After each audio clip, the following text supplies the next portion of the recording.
of people accuse you of creating certain fictions, not only around the politics and the history of this country, but also religion, about Hinduism. And today I'm going to take off my journalistic hat, which I'm not wearing at the moment, and level some charges, some oft repeated charges against you. Okay. And let's see how well you defend yourself. Fair How enough. nationalistic are you? Well, as I begin by pointing out that I actually have chosen Indian nationalism because I had by birth the right to be a Brit, and I have never exercised that, never sought to exercise it. So, to that degree, I am absolutely and totally a convinced Indian nationalist, as I say in the prologue, a chronic Indian nationalist. So there, I would plead not guilty to that charge at the very beginning, Nishta. Why should anyone listen to you on the matter of Hinduism? What is it that you know better? It's a faith that I was brought up in. So I was born a Hindu, raised a Hindu, remain a Hindu. But I've also taken the trouble to read an enormous amount about Hinduism. So I don't pretend to have a totally comprehensive understanding. In fact, I would be suspicious of almost anybody who claims to have that because the sheer corpus of material is so vast that even Adi Shankara chose to concentrate on a few texts when he was explaining the Hindu faith. I also read a lot of the relatively modern teachers of Hinduism who know far more than I do, but who've explained it in ways that I find persuasive. No one more so than Swami Vivekananda. And I would say that what Swami Vivekananda taught has had a profound impact on me since my late teens. One of the cardinal principles that he taught us all was that Hinduism is a religion that accepts there are multiple paths to the divine. As he said, quoting the Shiva Mahimna Stotram, that as there are rivers that flow crooked and straight in different directions and end up in the same sea, so also all ways of prayer and worship end up in the same divine. Ekam Sat Vipra Bahudodanti. So that's that spirit of acceptance that I believe in many ways qualifies me to understand and explicate Hinduism. You talk about Vivekananda's influence on your life, but when the RSS says the same thing, then there is a problem. They want everybody born in this country, whether it is Hindu or Muslim or Christian or Parsi, as long as they consider themselves to be Hindu Christians and Hindu Muslims and Hindu Parsis, they're all right. Everybody should be, in a way, Hindu first and then establish their preferred means of reaching that divine later. What is the problem with that? Part of acceptance that Hinduism teaches us is that you leave it to others to define themselves. As long as they're not harming you, it is not for you to tell people who they are. If a Muslim says, I'm not a Hindu Mohammedan, as Golwalkar would have put it, I am a pure and simply a Muslim, a follower of Islam, that's his or her right to say. My whole point is, just as I don't grant them the right to tell me who I am and who I should be, I don't grant myself the right to tell them who they are.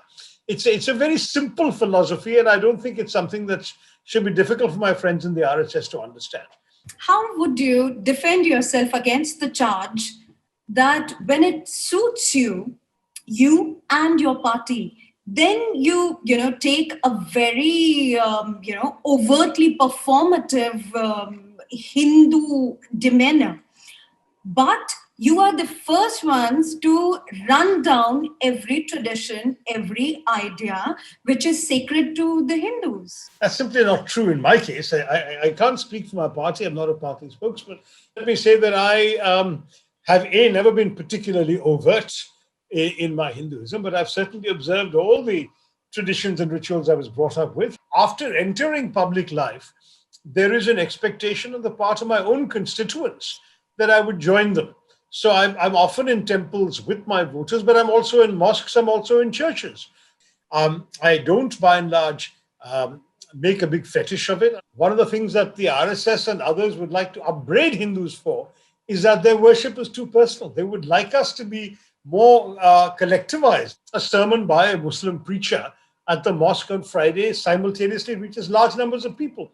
But a Hindu will go and pray at the time that's convenient to them. what you have to say that the RSS is not really looking for a Hindu Rashtra, and Mohan Bhagwat, of late, he has been on record and several times now, actually. They have been saying that we do not hate Muslims, we do not hate the minorities. It is a fiction that has been spread to besmirch the image of RSS for political gains. I actually discuss at some length Mr. Bhagwat's pronouncements of last year about Hindu Rashtra because they were interpreted by some, as you've just done, as a very significant departure for the RSS. And the difference between my emphasis on unity in diversity and his emphasis on diversity in unity, which is actually not the same thing. And similarly, I do take up his pronouncement that Muslims and Christians and others have nothing to fear from Hindu Rashtra. But in fact, if you are not able to self-define yourself as a Hindu, where do you fit into a Hindu Rashtra? But if the RSS is interested and open to dialogue with representatives of these other communities that do not see themselves as Hindu, they should conduct such dialogue. At the moment, I've seen very little evidence of their doing that. A lofty pronouncement on high from an annual conference is not quite the same thing, Nishtha. So we have to understand that these fears are real. And fear, by the way, is a subjective emotion. Yes. If you tell me, Nishtha, I'm afraid, I can't come and tell you, no, you're not afraid. I have to ask you, why do you feel afraid? And I have to reassure you. That's not happening from our authorities, from our ruling party. Why do you think that only minorities have a reason to be afraid and not the majority? Hindus actually feel beleaguered that because of a Muslim appeasement policy, which has been followed by government after government, there is a sense of feeling betrayed in the Hindu psyche, and perhaps that is where this grand Hindu mobilization is happening. Well, let me say to you, Nishtha, that you've said a lot of things there which perhaps we don't have enough time to unpack. One thing is, it seems to me that there is no contradiction between being a proud Hindu and being a good Indian. And in my book, The Battle of Belonging, I talk about that nationalism as what we call civic nationalism. A nationalism not of birth and identity and religion, but a nationalism of institutions and constitutions. You actually believe in the same idea of India, and that is the civic nationalism that I celebrate as a nationalist Indian. So my book is sort of a paean to an inclusive Indianness.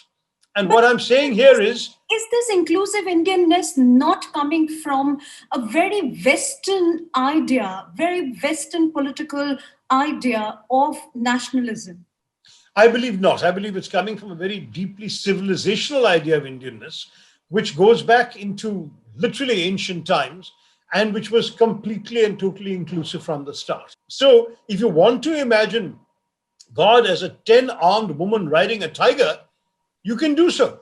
If you want to imagine God as a pot-bellied man with an elephant head, you can do so. And by that same logic, if you want to worship God as a bleeding man suffering on a cross, you can do so too. Right. Dr. Tharoor, you have very conveniently evaded the question of appeasement here, and I want you to get back to that idea. I think there's a distinction between nationhood and the whole debate that I've gone into in the book and specific government policies, which I think people are free to disagree with or amend. After all, a government decision, for example, when I was not in politics, I criticized the government on its policy on the Shah Banu case, for example. Any government policy is up for grabs, for a negotiation, for rethinking. When you say appeasement, if all the last 70 years or before Mr. Modi came to power, so what was it, 67 years of Indian governance was about appeasing Muslims, why are Muslims amongst the poorest and most disadvantaged sections of our society?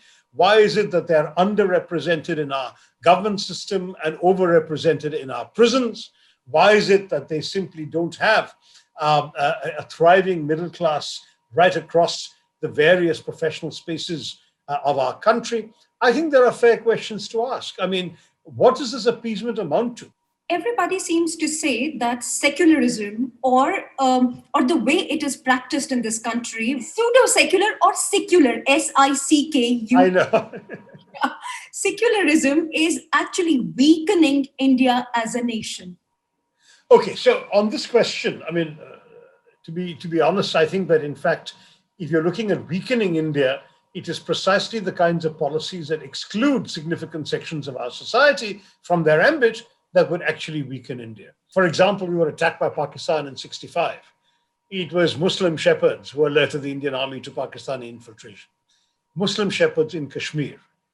Are we putting our Muslim brothers and sisters in Kashmir in a kind of situation where they would feel inspired to do the same thing today if another attack took place 55 years later? I treat with the reverence that something sacred deserves, even if it is not sacred to me. Now, that essentially is what Hinduism has taught me. To say that I will be intolerant because those guys or some of those guys are sometimes intolerant, that is a betrayal of your own values and your own faith and your own standards. And that, I think, would be a great pity. Right. I think this is a beautiful line to end this interview on. Very nice talking to you. Thank you for your questions. Thank you so much.